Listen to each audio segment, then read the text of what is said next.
Okay, so this section of notes is about naming ionic compounds. So we just did naming ions. Those are just if they're like individually, so like calcium ion or nitride ion. Now, if we were to combine them, calcium and nitride, and make a compound out of them, the naming is not super difficult. We just put the two words together. So we're going to first talk about how do we go from name to the formula. So if you have the name of an ionic compound, how do you get the formula from that? Well, first you're going to write the symbol of the cation, followed by the symbol of the anion, whatever is on the periodic table for symbols.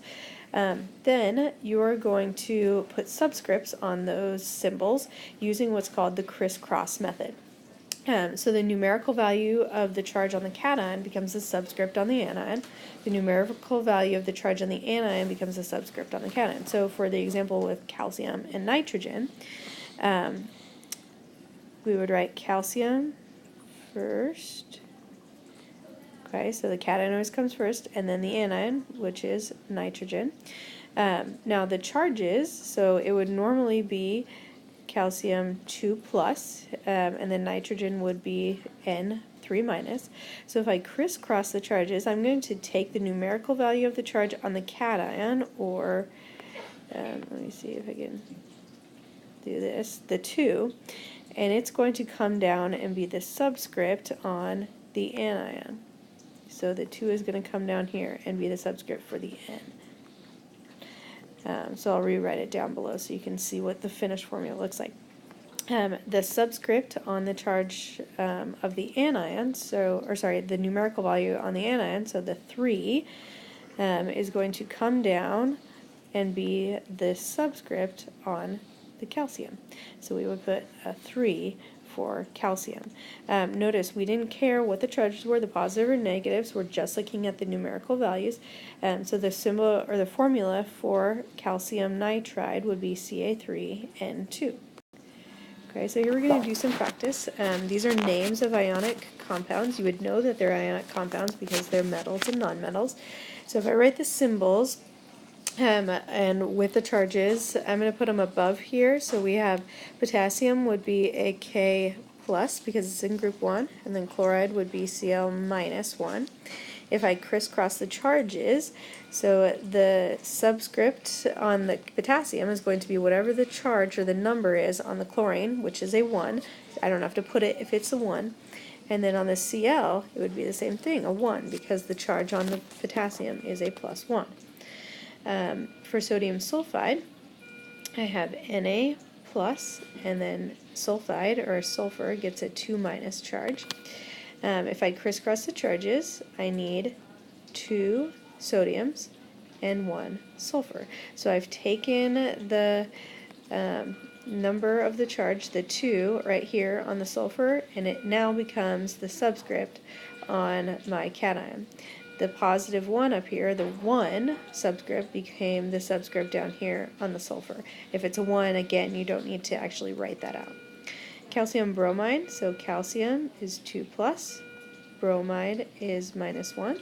So if I crisscross the charges, I need 1 calcium because the charge on bromine is 1, and I need 2 bromines because the charge on the calcium was plus 2. Calcium sulfide, so we have Ca2 plus, and then sulfur 2 minus.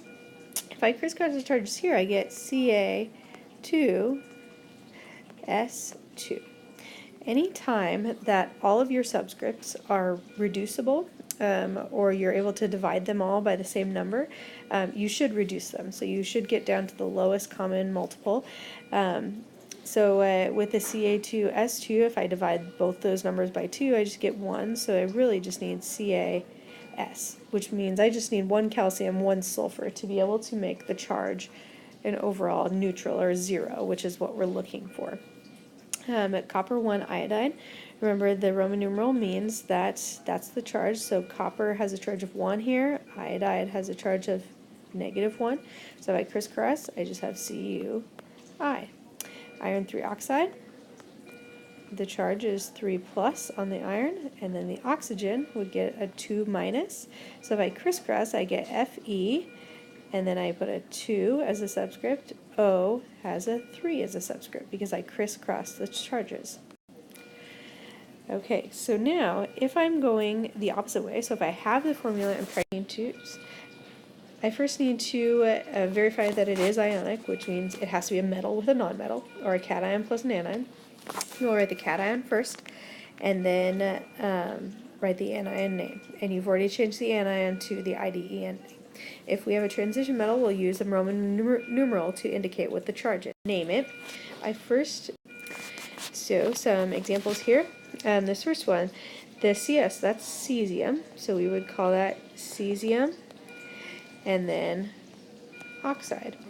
So we just changed the anion, or the nonmetal, to the IDE ending, and the metal just is the same. Here we have strontium, and then that becomes fluoride. Here we have cobalt. Well, cobalt is a transition metal, which means we have to have the Roman numerals in there. So I'm just going to put parentheses and come back to that, to how we get the charge for that. So then the second one is iodine, which becomes iodide. Now, to get the charge for the cobalt, we're going to undo the crisscross. So we got the formula by crisscrossing the charges. So if I undo the crisscross, I'm taking all the subscripts and they go back to their charges. So I'm going to do it up here just so we have a little bit more space there. So the subscript here on the CO is a little 1. We don't write it there because we don't need it, but that 1 was the charge on the iodine. The 2 here, subscript on the iodine, was the charge on the cobalt. So we put here in parentheses a Roman numeral of 2 because that's what the charge on the cobalt would have been to get the formula CiO2.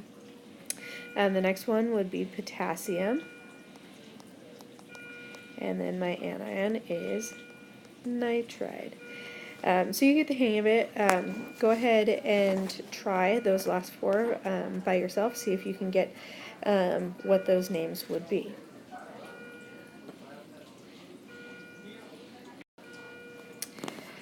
Okay, when we're doing polyatomic ions, this is why it's very important that you have the polyatomic ions memorized before you actually are tested on this. So that you know what, you can identify that these are in fact polyatomic ions and you're not looking for them on the periodic table. So the first, we're going to do the same thing. We're going to write out the ions, the 2 ions, and then we will crisscross the charges. So for lithium, the charge is a positive 1. It's in group 1. Carbonate is one of those polyatomic ions. It's CO3 2 minus. So we're going to crisscross the charges here. Okay, so the 2 minus, it'll become the subscript for the Li, so we need 2 Li's. Because lithium is a plus 1, just a 1, we just need 1 carbonate, so we say CO3. The next one, sodium chromate. Okay, sodium is Na plus, and then chromate is CrO4 2 minus. If we crisscross those charges, we need 2 sodiums, and we need 1 chromate. So there's the formula. Calcium nitrate. So calcium is plus 2, nitrate is NO3 minus 1. Okay, something interesting happens here. So we just need 1 calcium, so we just put Ca. And then how many nitrates do we need? Well, the charge on the calcium is a 2, so we need 2 nitrates.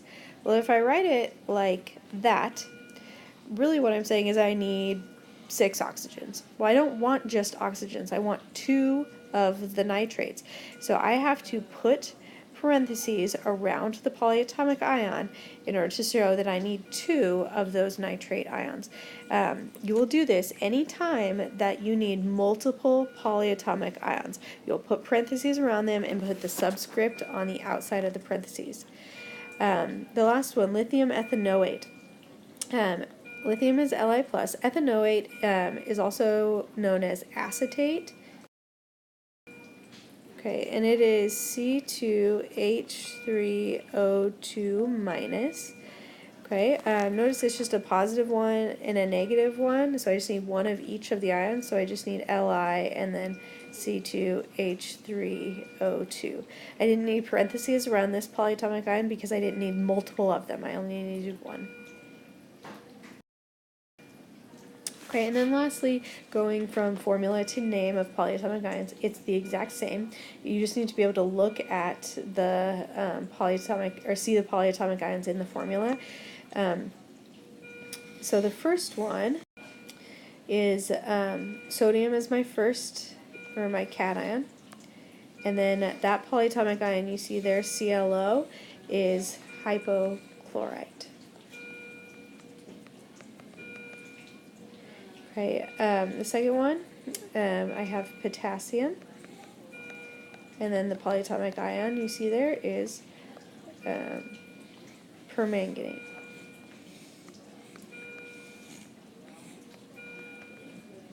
And the third one, we have aluminum. And then that polyatomic ion is called hydroxide.